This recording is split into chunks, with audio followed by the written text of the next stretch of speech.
نحمده ونصلي على رسوله الكريم اما بعد فاعوذ بالله من الشيطان الرجيم بسم الله الرحمن الرحيم رب اشرح لي صدري ويسر لي امري واحلل عقدة من لساني يفقهوا قولي۔ پچھلے ہفتے ہم نے سورۃ النساء کی آیت نمبر 97 سے کچھ باتیں سیکھی تھی کہ اللہ سبحانہ وتعالی نے کس طرح مختلف مقامات پر صحابہ کرام کی اصلاح کی اور اس اصلاح کا طریقہ کیا تھا، تاکہ اس سے ہم بھی سیکھیں کہ اگر ہمیں کسی کی اصلاح کرنی ہو، خواہ وہ ہمارے بچے ہوں، خواہ وہ ہمارے ساتھی ہوں، خواہ وہ ہمارے پیرنٹس ہوں، خواہ وہ ہمارے شاگرد ہوں، کوئی بھی ہو، ہمیں طریقہ کیا اختیار کرنا چاہیے۔ obviously اللہ سبحانہ وتعالیٰ تو اپنے بندوں سے بہترین انداز میں خطاب کرتے ہیں۔ اللہ نزل احسن الحدیث، اللہ نے بہترین کتاب، بہترین بات اتاری ہے، لہذا دنیا کا کوئی بھی انسان اس طریقے پر ہمیں کچھ سکھا ہی نہیں سکتا جس طرح ہمارے پیدا کرنے والے نے ہمیں سکھایا ہے اپنی کتاب کے اندر۔ اس لیے ہمیں ہر معاملے میں وہی سے رہنمائی لینی چاہیے اور وہی زندگی گزارنے کا بہترین طریقہ ہے، اور اسی پر ہی ہماری عاقبت کی، آخرت کی فلاح کا دار و مدار ہے۔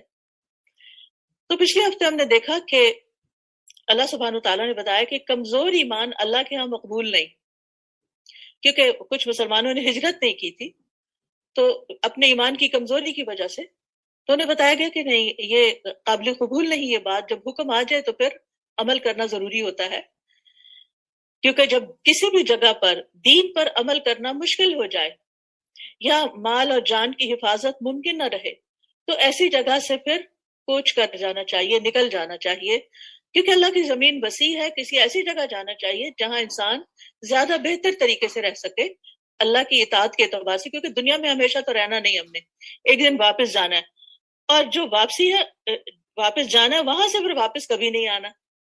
تو اگر وہاں کوئی مشکل ہو گئی تو پھر تو کوئی چھٹکارے کا راستہ نہیں، اور کام بھی کسی نے نہیں آنا۔ تو اس لیے بہتر ہے کہ اس دنیا میں، اس زندگی میں انسان سوچ سمجھ کر زندگی گزارے، عقل مندی کے ساتھ، ہوش مندی کے ساتھ۔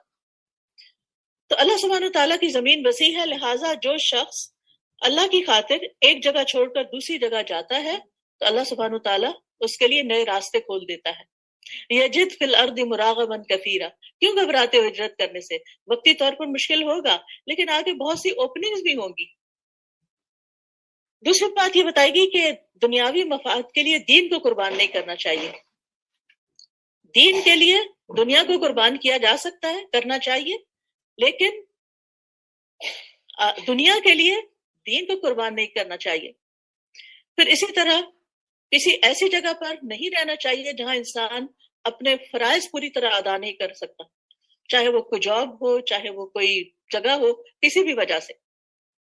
پھر اسی طرح اگر کوئی ایسی جگہ ہے کہ جہاں پر رہ کر انسان گناہوں سے نہیں بچ سکتا، وہ لازماً اس ماحول کے اثر میں آ جاتا ہے اور وہ پوری کوشش بھی کرتا ہے لیکن بار بار پھر اسی گناہ میں آ پڑتا ہے، بار بار اسی میں آ جاتا ہے، تو بہتر ہے کہ پھر وہ اس جگہ کو چھوڑ دے، کیونکہ جب انسان کا ماحول تبدیل ہوتا ہے تو اس کے خیالات تبدیل ہو جاتے ہیں، اس کی سوچیں تبدیل ہو جاتی۔ آپ دیکھیں، آپ سب اس وقت الحمدللہ اللہ کے سب سے بہترین زمین کی سب سے بہترین جگہ پر آپ اس وقت موجود ہیں، اللہ کے مکہ المکرمہ میں۔ تو آپ کو کیا لگتا ہے کہ آپ وہاں پر جو سوچتے تھے وہی یہاں سوچ رہے ہیں؟ نہیں نا، وہ سوچیں جو ہر وقت ہمارے دماغ پہ رہتی تھی، چاہے وہ گھر کے بارے میں تھی، بچوں کے بارے میں، جاب کے بارے میں، اپنی ذاتی زندگی کی مشکلات کے بارے میں، ان میں سے کوئی چیز بھی، وہ سب پیچھے ہی رہ گئی۔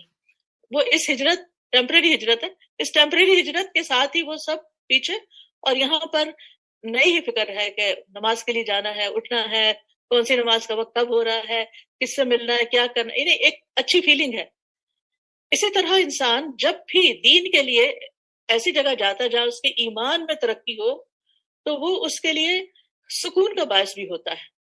وہ ضروری نہیں کہ مکہ ہو یا ضروری نہیں کہ مدینہ ہو، وہ کوئی بھی جگہ ہو سکتی ہے۔ پھر اسی طرح یہ ہے کہ بعض اوقات جگہ نہیں چھوڑنی پڑتی، لوگ چھوڑنے پڑتے ہیں، ماحول چھوڑنا پڑتا ہے۔ دوستیاں تبدیل کرنی پڑتی ہیں. اور آپ نے دیکھا ہوگا کہ جب سے آپ قرآن پڑھنے لگے اور آپ کی سوچ بدلی، آپ کا اٹائر بدلا، آپ کا رہن سہن بدلا، لائف سٹائل بدلا، تو کچھ لوگوں کو آپ کے ساتھ دلچسپی ختم ہو گئی، آپ سے دوستی یا انہوں نے ختم کر لی یا آپ کو کرنی ہی پڑی کیونکہ وہ کوئی کامن گراؤنڈز باقی نہیں رہے. تو کوئی بات نہیں، اگر آپ نے اللہ کے لیے ایسے کیا تو اللہ کے لیے کسی کو دوست بنانا، اللہ کے لیے کسی کے دوستی چھوڑنا، یہ دونوں ہی چیزیں، اس کا ریوارڈ پھر اللہ تعالیٰ بہت بڑا دیتا ہے. من آتا للہ ومنع للہ، جس نے اللہ کے لیے کچھ دیا اور اللہ کے لیے روک دیا تو اس نے کیا کیا؟ اپنا ایمان. اور من احب للہ وابغض للہ، جس نے اللہ کی خاطر محبت کی اور اللہ ہی کی خاطر کسی سے بغض رکھا، فقد استکمل الایمان، اس نے اپنا ایمان مکمل کر لیا. تو اللہ کی خاطر جو محبتیں ہوتی ہیں ان کا تو اجر ہی بہت بڑا ہے. قیامت کے دن کہاں ہوں گے وہ لوگ؟ عرش کے سائے تلے. بیٹھے کہاں ہوں گے؟ نور کے ممبروں پر. اچھا یہ بتائیے کہ یہاں آ کر آپ کو جنت کچھ یاد آ رہی ہے؟ زیادہ مجھے تو بہت یاد آ رہی. اس طرح کہ میں جب آتی ہوں ڈائننگ ہال میں سب ایک دوسرے سے مل رہے ہیں، کھا پی رہے ہیں، بوفے لگا ہوا ہے، مزے مزے کے کھانے ہیں. اگرچہ اس کو کوئی نسبت نہیں اس جنت سے، لیکن بہت سی ایسی چیزیں ہیں کہ ماحول بھی خوبصورت ہے، جن سے ہم محبت کرتے ہیں وہ بھی، ان سے بھی ملاقاتیں ہو رہی ہیں. تو سوچتی ہوں اگر اللہ تعالیٰ ہم سب کو وہاں لے جائے اور وہاں جب ہم ایک دوسرے کو دیکھیں، ملاقات کریں، اور پھر ہم فلاں پہنچ گیا، فلاں آ گیا، اچھا تم کہاں تک پہنچے ہو، پہنچے کہ نہیں پہنچے، اچھا وہ فلاں آخری وقت میں بیمار ہو گیا وہ نہیں پہنچ سکا. تو کتنے ڈفرینٹ فیلنگس تھی نا. نام لے کے پوچھ رہے فلاں آیا، فلاں آیا. اچھا چونکہ میرے بچے بھی آ رہے تھے تو مجھے یہ تھا کہ شاید ایسی چل پڑا چل پڑا. تو بچے بھی آ رہے تھے تو ایک بچہ پہلے ہے، دوسرا مجھے یہ فکر فلاں فلاں آ رہا، یعنی دل میں ایک وہ لگی ہوئی تھی. تو اسی طرح جب لوگ جنت میں جائیں گے نا تو وہاں پر ایک دوسرے کو یاد کریں گے وہ فلاں پہنچا کہ نہیں، تو اسی لیے وہ سفارش بھی کریں گے. تو دنیا میں ایسا تعلق اور ایسی محبت. شاہ میرے خیال اے سی بند کروا دیں، آواز کی مشکل ہوگی، اے سی بند کرا دیں، ہمیں ضرورت نہیں ہے، انہوں نے ہماری کمفرٹ کے لیے لگایا ہوگا. تو بہرحال ہمیں اگر آگے جا کے اللہ کے عرش تلے بیٹھنے کا شوق ہے اور اللہ کے اور نور کے ممبروں پر، یعنی جب تک وہ فیصلہ ہو نہیں جاتا جنت میں جانے تک، تو نور کے ممبروں پر وہ لوگ ہوں گے. تو ایسی خوبصورت جگہیں اور ایسا بہترین استقبال اور بہترین جگہیں وہ پانے کی کچھ قیمت ہے. کچھ یہاں محنت کرنی پڑے گی، کچھ چیزیں کرنی پڑے گی اور کچھ چیزیں چھوڑنی بھی پڑیں گی جو نفس پہ بڑی بھاری ہو سکتی ہیں، لیکن کوئی بات نہیں، اس کے بدلے میں جو ملنے والا ہے وہ تو بہت کچھ ہے. کیونکہ قرآن مجید میں آتا نا وَنَهَى النَّفْسَ عَنِ الْهَوَىٰ فَإِنَّ الْجَنَّةَ هِيَ الْمَأْوَىٰ. جس نے اپنے نفس کو خواہش سے روک لیا اس نے کیا کیا؟ اس کے لیے جنت اس کا ٹھکانہ بن گیا. تو پھر اسی طرح یہ ہے کہ نیک کام کرنے کے لیے کسی بھی چیز کو عذر نہیں بنائے، یہ بہانہ وہ بہانہ، یہ نہیں ہونا چاہیے. اللہ پہ بھروسہ کریں، قدم اٹھا لیں. یہاں آنے کے لیے بھی آپ سب نے ایک سٹیپ لیا ہوگا. ہو سکتا ہے گھر والوں کی کچھ مخالفت بھی لی ہو، کچھ فائنینشیل کنسٹرینٹس بھی ہوں، لیکن آپ نے فیصلہ کر لیا تو بس اللہ نے مدد کر دی. پھر اسی طرح پچھلے ہفتے کے لیسن میں یہ رہنمائی بھی تھی ہمارے لیے کہ اب جس کی ہمیں اصلاح کرنی ہے اس کو مایوسی سے نکالیں، اسے کانفیڈنس دیں. اللہ سبحانہ تعالیٰ نے جب یہ فرمایا نا کہ تم نکلو تو پھر تمہیں بہت کچھ آگے ملے گا. ہم یہ نہ کہیں یہ کرو یہ نہ کرو فلاں کرو فلاں نہ کرو. ہم اپنے بچوں کو کیسے ٹریٹ کرتے ہیں، یہ نہیں ان کو بتاتے کہ اگر تم یہ کرو گے تو تمہیں آگے کیا ملے گا. تو انکریجمنٹ جو ہے وہ بہت ضروری ہے. پھر اسی طرح یہ ہے کہ نیکی پر استقامت کی ترغیب دینا، اور پھر یہ کہ ایسے مواقع دکھائیں، ایسی اپرچونٹیز دیں ان کو کہ جس کی وجہ سے وہ اس غلط کام کو چھوڑ سکیں.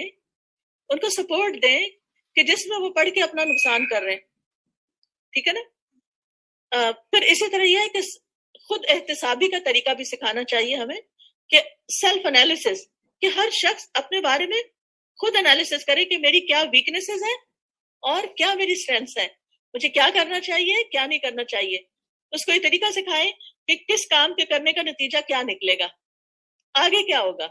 کیونکہ اللہ تعالیٰ فرماتے ہیں قرآن مجید میں، یا ایھا الذین آمنوا اتقوا اللہ ولتنظر نفس ما قدمت لغد واتقوا اللہ. تو ہر شخص کو یہ دیکھنا چاہیے کہ اس نے اپنے کل کے لیے کیا کیا ہے، اور اللہ سے ڈریں. تو اللہ سبحانہ تعالیٰ ہم سب کو یہ بتاتے ہیں کہ کل کے بارے میں ضرور سوچیں، اپنے اصلی فیوچر کے بارے میں. دنیا کے تو سارے فیوچر پاسٹ بن جائیں گے، لیکن وہ فیوچر جو ہے وہ تو پھر فیس کرنا ہی کرنا ہوگا. پھر اسی طرح سورۃ النور کا بھی ہم نے کچھ آیات پڑھی تھی، اور اس کی روشنی میں ہم نے سیکھا کہ بغیر تحقیق کے کسی کی عزت پر بات کرنا بہت سنگین گناہ ہے. یہ اللہ تعالیٰ نے ہمیں بتایا. اگر آپ کسی کو دیکھیں، اپنی کسی دوست کو، کسی بچے کو، کسی کہ اس کی عادت ہے دوسروں پر الزام لگانے کی، یہ بھی ایک بری عادت ہوتی ہے، تو پھر کیا کرنا چاہیے؟ اس کو بتانا چاہیے کہ یہ کوئی معمولی بات نہیں. کچھ لوگ مذاق میں دوسروں کے اوپر ایسی باتیں کر جاتے ہیں، یا بعض اوقات یہ ہوتا ہے کہ کسی کے بارے میں پوری معلومات نہیں ہوتی، کچھ آدھی بات پتہ چلی، آدھی خود سے ملا لی، تو وہ چیز بھی ٹھیک نہیں ہوتی.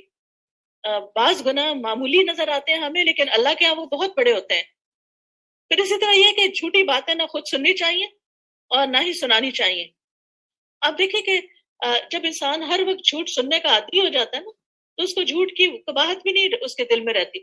اب اس طرح دیکھیں کہ جیسے بہت زیادہ فکشنز اگر پڑھی جائیں تو کیا ہوتا ہے، کیا نتیجہ نکلتا ہے اس کا؟ انسان ایک خیالی دنیا میں رہتا ہے جس کا حقیقت سے کوئی تعلق نہیں ہوتا. تو اس لیے بہت ضروری ہے کہ انسان سچ کو اختیار کرے. اللہ تعالیٰ فرماتے ہیں کونوا مع الصادقین، ان لوگوں کی کمپنی میں رہو، اور کتابیں بھی کمپنی ہوتی کہ جو سچے ہیں، جہاں ریالٹی آف لائف تمہیں دکھائی جائے. پھر دوسروں کے بارے میں اچھا گمان بھی کریں، کیونکہ ایمان کی علامت ہے. اگر کوئی غلط بات سنے، روکیں، نہیں روک سکتے خاموش رہیں، اس کی تصدیق نہیں کریں. یہ نہیں کہے کہ ہاں ہاں ٹھیک ہے تم بالکل صحیح کہہ رہی ہو، میرا بھی یہی خیال تھا. گمان سے کام نہیں لے. اور پھر یہ کہ اگر ہو سکے تو دوسرے کو ڈیفینڈ کریں، اس کو ڈیفینڈ کریں، اس کو یعنی کہ اس کا دفاع کریں، اس کی عزت کا خیال رکھیں، اس کی ساکھ اور اس کی حفاظت کریں. اور پھر یہ ہے کہ لوگوں کے درمیان محبت اور خیر خواہی کا معاملہ کریں یا فضا پیدا کریں. آج ہم پیج 12 سے پڑھیں گے، غلطیوں کی اصلاح کا نبی طریقہ، جو ہماری ہر منڈے کی کلاس ہوتی ہے. پیج 12 پر ہے، ایک بار نبی اکرم صلی اللہ علیہ وسلم کی موجودگی میں صحابہ کرام رضی اللہ عنہم میں کسی بات پر اختلاف ہو گیا. ایسی سچویشن ہوتی ہے نا، آپ کے سامنے آپ کے دو بچے آرگیو کرتے ہوئے آ گئے، یا بیٹھے تھے سارے کھانے کی میز پر، ایک نے ایک بات کی، دوسرے اس کو جواب دیا، پھر دوبارہ شروع ہو گئی. تو ایسی کوئی صورت پیش آ گئی. بحث کے دوران ان کی آوازیں بھی کچھ بلند ہو گئی. اور وہ کہاں بیٹھے تھے؟ نبی صلی اللہ علیہ وسلم کی مجلس میں. اس پر یہ آیات مبارکہ نازل ہوئی. آپ میں سے کس کس کو یہ بات آج سمجھ آ گئی؟ ہاتھ کھڑے کے. ماشاءاللہ، اہل القرآن ہیں آپ. بارک اللہ فیکم. ترجمہ ہے، اے مومنو، اپنی بات کو اللہ اور اس کے رسول سے آگے نہ بڑھاؤ، اور اللہ سے ڈرو، بے شک اللہ تعالیٰ سننے والا جاننے والا ہے. اے مومنو، نبی کی آواز سے اپنی آواز بلند نہ کرو، اور ان سے اس طرح بلند آواز سے بات نہ کرو جس طرح ایک دوسرے سے بلند آواز سے بات کر لیتے ہو، میری فرینڈز آپس میں جیسے بات کرتے ہیں. ایسا نہ ہو کہ تمہارے اعمال ہی ضائع ہو جائیں، اور تمہیں احساس بھی نہ ہو، تمہیں پتہ بھی نہ ہو، تمہیں خیال بھی نہ ہو کہ تمہارے ساتھ کیا ہو چکا ہے، سب کچھ لٹ چکا ہے. تو یہ کیا ہے؟ اصلاح. کس کی اصلاح کی جا رہی ہے؟ مومنوں کے ایک طرز عمل کی اصلاح کی جا رہی ہے. مسلمانوں کو کچھ آداب سکھائے جا رہے ہیں کہ نبی صلی اللہ علیہ وسلم کے ساتھ معاملہ کرنے میں کیا احتیاطیں ضروری ہیں. آپ سے گفتگو کرتے ہوئے اور آپ کے سامنے بات کرتے ہوئے، یعنی آپ سے بات کرتے ہوئے کیسے کرنی ہے، اور آپ کے سامنے مجلس میں بیٹھ کے کیسے باتیں کرنی ہیں. یہ دونوں چیزیں سکھائی گئی.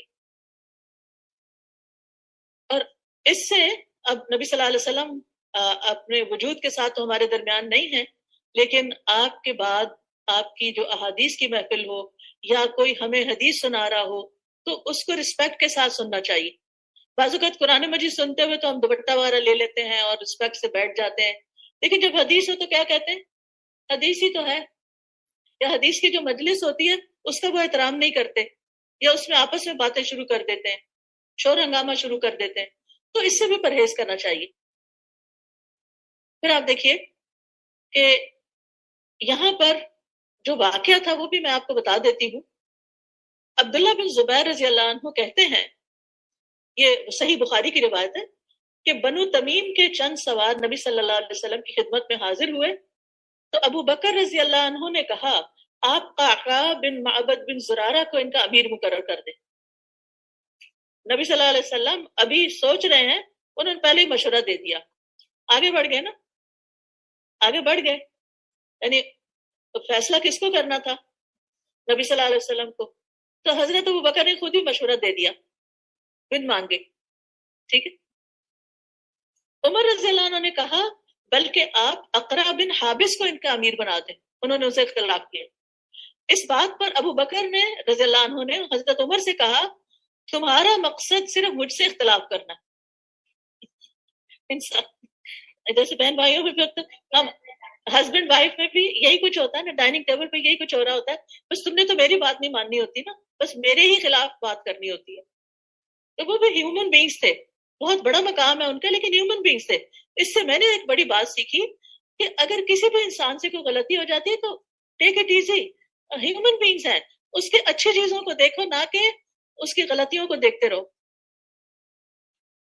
پھر آپ دیکھیے کہ وہ دونوں جھگڑنے لگے یہاں تک کہ ان کی آوازیں بلند ہونے لگی. اس پر اللہ تعالیٰ نے یہ آیت نازل کی یا ایھا الذین آمنوا لا تقدموا بین یدی اللہ ورسولہ واتقوا اللہ ان اللہ سمیع علیم. اے لوگوں جو ایمان لائے ہو، اللہ اور اس کے رسول سے آگے نہ بڑھو اور اللہ سے ڈرو، یقیناً اللہ سب کچھ سننے والا، سب کچھ جاننے والا ہے. اہل ایمان کو اتنے پیار سے بلایا جا رہا ہے، اے لوگوں جو ایمان لائے. ایمان سے تعارف، یعنی آپ دیکھیے کہ مثلا کو کہ آپ کون ہیں؟ میں فلاں ہوں، میں یو ایس اے سے آئی. ٹھیک ہے. اب آپ کو فخر محسوس ہوتا ہے کیا انٹروڈیوس کرنے میں کہ ہم کہاں سے، کس فرسٹ ورلڈ سے بلانگ کرتے ہیں. اچھا تو لیکن ہمیں جب کہا گئے یا الذین آمنوا تو ہمیں فخر کس بات پہ ہونا چاہیے؟ پہچان کس چیز سے ہونی چاہیے؟ ایمان کے ساتھ پہچان ہونی چاہیے. تو بہرحال اللہ تعالیٰ نے، تو اس سے پتہ چلتا ہے کہ اگر کسی کی اصلاح کرنی ہو نا تو میرے پیار سے بات کرو، اس کو اچھے لقب سے یاد کرو. ٹھیک ہے. یہ بتا کے کہ تم ایمان رکھتے ہو، تمہیں کیسا نہیں ہونا چاہیے. لا تقدموا بین یدی اللہ ورسولہ، کہ تمہیں اللہ اور اس کے رسول سے آگے نہیں بڑھنا. انتظار کرو، صبر کرو، وہاں سے کیا فیصلہ آتا ہے، وہ کیا بات کہتے ہیں. اور اسی کی روشنی میں پھر ہمیں نبی صلی اللہ علیہ وسلم کے بعد اپنے علماء، مشائخ، بزرگوں، استادوں، والدین، کوئی بھی ریسپیکٹیبل پرسن ہو تو اس سے آگے بڑھ کے باتیں نہیں کرنی چاہیے. اس کو بن مانگے مشورے نہیں دینے چاہیے، اس سے پہلے ہی جواب نہیں دینا چاہیے. بعض اوقات ایسا ہوتا ہے نا، آپ نے بھی دیکھا ہوگا کہ کوئی شیخ آتے ہیں، لوگ ان سے سوال کرتے ہیں، ابھی وہ سوال سن ہی رہے ہوتے ہیں تو لوگ کیا کرنا شروع کر دیتے ہیں، لوگ آپس میں ایک دوسرے کو جواب دینا شروع کر دیتے ہیں، آپس میں مشورے دینے لگتے ہیں. پھر شیخ جواب بھی دے دیتے ہیں، پھر بھی کیا کرتے ہیں اس کے بعد، پھر بھی اپنی رائے ضرور دیتے ہیں. تو یہ طریقہ ٹھیک نہیں ہے. ٹھیک ہے نا. تو لا تقدموا بین یدی اللہ ورسولہ، بڑوں کے آگے بڑھ کے مت بولو. یعنی ویسے تو نبی صلی اللہ علیہ وسلم سے متعلق ہے، لیکن اس میں ہمارے مجلس کے آداب سیکھنے کا جو طریقہ ہے وہ بتایا جا رہا ہے، وہ بھی اس سے اخذ کریں گے ہم. پھر اسی طرح کوئی بھی فیصلہ کرنے سے پہلے ہمیں زندگی میں اللہ اور اس کے رسول صلی اللہ علیہ وسلم کا حکم دیکھنا چاہیے، وہ کیا فرماتے ہیں اس معاملے میں، وہ کیا کہتے ہیں. کوئی بزنس شروع کرنا ہے، کچھ لین دین کرنا ہے، شادی بیاہ کا معاملہ ہے، کچھ بھی ہے، تو یہ دیکھیں ہمارے دین نے، قرآن اور سنت نے ہمیں کیا رہنمائی دی ہے. آج بتائیے کتنے لوگ ہیں کہ یہ سب اس طرح سوچتے ہیں. مثال کے طور پر شادی کے بارے میں کیا فرمایا کہ لڑکی میں 4 چیزیں دیکھی جاتی، کون کون سی؟ 3، حسب نسب،